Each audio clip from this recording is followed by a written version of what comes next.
Hello बच्चों, आज मैं पढ़ाऊंगी एमए थर्ड सेमेस्टर की क्लास। और आज का हमारा जो टॉपिक है वो है शोध परियोजना, जो कि बहुत ही इम्पॉर्टेंट टॉपिक है।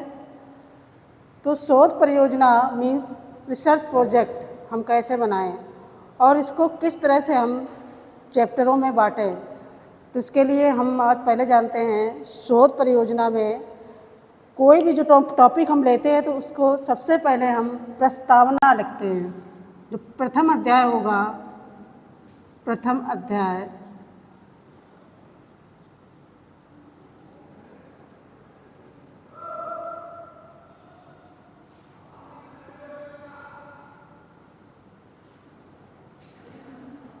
प्रथम अध्याय मीन्स चैप्टर 1। तो चैप्टर 1 के थ्रू क्या क्या आएगा? चैप्टर 1 के अंतर्गत सबसे पहले हमारी आएगी जो भी हम टॉपिक लेंगे उसकी प्रस्तावना या इंट्रोडक्शन। तो सबसे पहले हम लिखेंगे प्रस्तावना। प्रस्तावना तो प्रस्तावना में हम उस टॉपिक की पूरा इंट्रोडक्शन लिख देंगे कि वो टॉपिक क्या है और किस तरह से वो हम आगे का काम करेंगे। अब इस प्रस्तावना के बाद में जो हमारा नेक्स्ट पॉइंट आता है वो आता है उद्देश्य।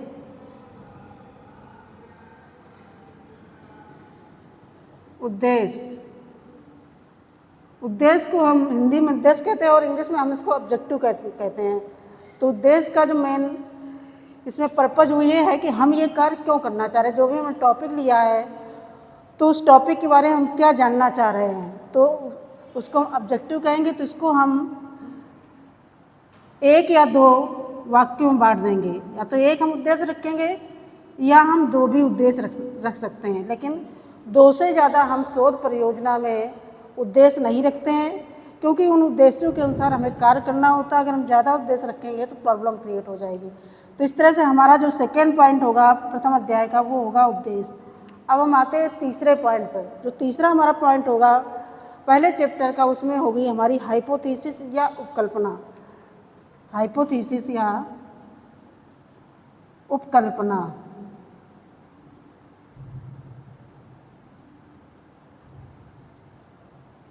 तो उपकल्पना की हमें क्यों आवश्यकता है?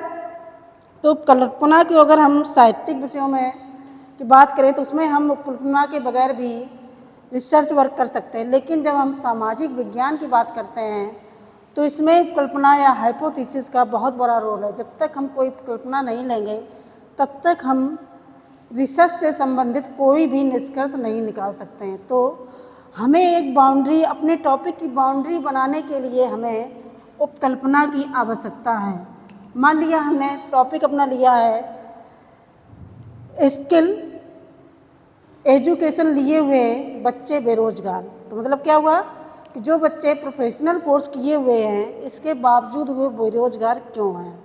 तो हमारी ये टॉपिक हुआ तो हमारी उपकल्पना होगी क्या स्किल डेवलपमेंट या प्रोफेशनल कोर्स किए हुए बच्चे बेरोजगार हैं। तो ये हमारे जो क्या लगा दिया, तो इसने हमारे जो टॉपिक है बेरोजगारी का उसकी बाउंड्री बना दी चारों तरफ। ये मतलब इस तरह का गोला बना दिया। तो हमें इस बाउंड्री से दूर बाहर नहीं निकलना, हमें इस बाउंड्री के आसपास ही घूमना खोजना है। तो इस तरह से हमारी कल्पना हो गई। अब हमारा जो नेक्स्ट टॉपिक आता है फर्स्ट चैप्टर का ही, तो उसमें हमारा आता है शोध का प्रारूप क्या है। शोध का प्रारूप कहें या शोध डिजाइन कहें, एक ही बात है। तो हमारा शोध का प्रारूप आ गया। शोध प्रारूप।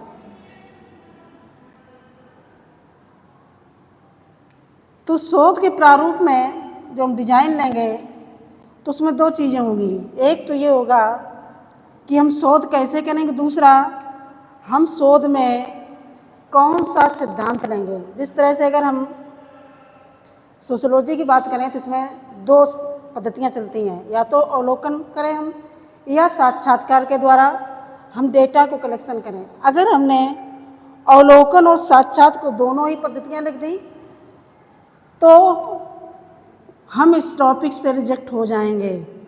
कहने का मतलब ये है कि हम एक ही पद्धति ले सकते हैं। अगर हमें अपने टॉपिक के अनुसार दोनों चीज़ों की आवश्यकता है, मान लिया हमें अवलोकन भी करना चाहते हैं और साक्षात्कार भी लेना चाहते हैं लोगों का, तो हमें लिखना होगा अवलोकन सहित साक्षात्कार पद्धति, मतलब उसमें एवं जोड़ना होगा। तो एवं का मतलब हो गया कि हम दोनों पद्धतियों का यूज करेंगे। तो इस तरह से हम मान लिया अवलोकन सहित साक्षात्कार पद्धति को अपनाया।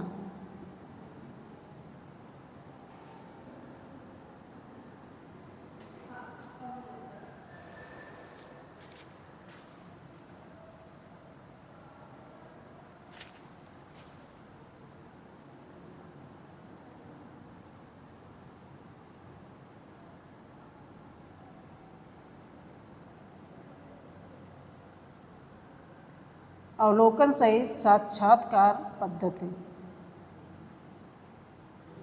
साक्षात्कार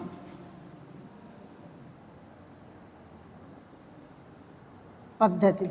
तो ये हमारी हम जो रिसर्च करेंगे उसकी हमारी ये पद्धति हो गई। हम ये विधि को लेके चलेंगे तो इसके अनुसार हम क्या करेंगे, डेटा कलेक्ट करेंगे। दूसरा शोध प्रारूप में क्या होता है, अपना का जो हमारा कार्य क्षेत्र है उसको हम पिन पॉइंट करते हैं, मतलब एक बाउंड्री बना देते हैं। मान लिया जैसे हमने कानपुर का लिया तो कानपुर तो हमारा बहुत बड़ा है, तो कानपुर को हम बाउंड्री बनाने के लिए हम एरिया ले लेंगे।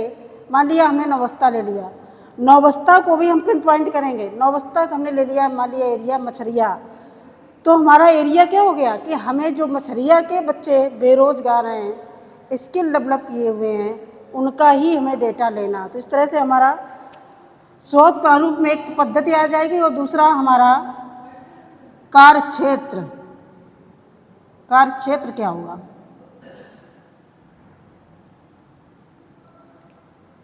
तो इतना जो हमारा टॉपिक्स आएंगे, कहने के मतलब 4 टॉपिक ये हमारे फर्स्ट चैप्टर के अंतर्गत आएंगे। आज बच्चों आज यहीं तक, अगले चैप्टर में मैं सेकेंड चैप्टर के बारे में तुम लोगों को बताऊंगी। थैंक यू बच्चों।